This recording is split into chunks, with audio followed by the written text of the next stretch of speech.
ำซ้ำไปมาเพลงที่แต่งแต่ไม่จบสักทีเธอมาช่วยเติมคำร้องลงไปในท่วงทำนองจนเกิดเพลงนี้ฟังเพลงรักมามากมายฟังใจความซึ่งเท่าไรไม่รู้สึกเหมือนได้อยู่ใกล้เธอรักที่เหมือนไกลสุดไกลก็แค่เอื้อมมือไปได้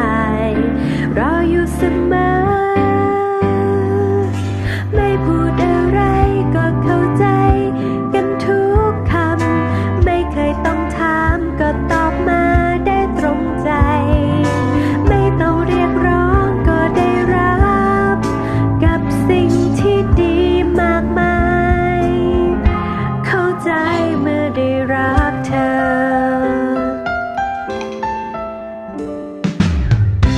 ฟ้าของฉันที่มืดมนพอมีเธอไม่มัวมนมันสว่างและทุกอย่างสวยงามเธอมาเป็นความสดใสเธอมาไล่เมฆก้อนใหญ่ไปจากใจฉันรักที่ฉันเฝ้าตามหาเพราะมีเธอถึงรู้ว่าความเป็นจริงมันยิ่งกว่าฝันดีเพิ่งได้รู้ว่าข้างในใจคนเราเมื่อรักใครรู้สึกอย่างนี้ไม่พูดอะไรก็เข้าใจกันทุกคำไม่เคยต้องถามก็ตอบมาได้ตรงใจ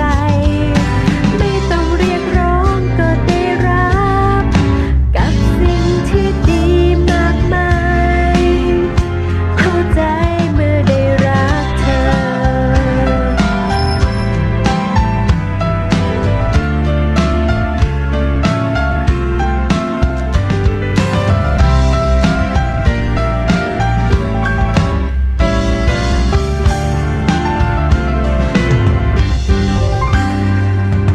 ไม่พูดอะไรก็เข้าใจ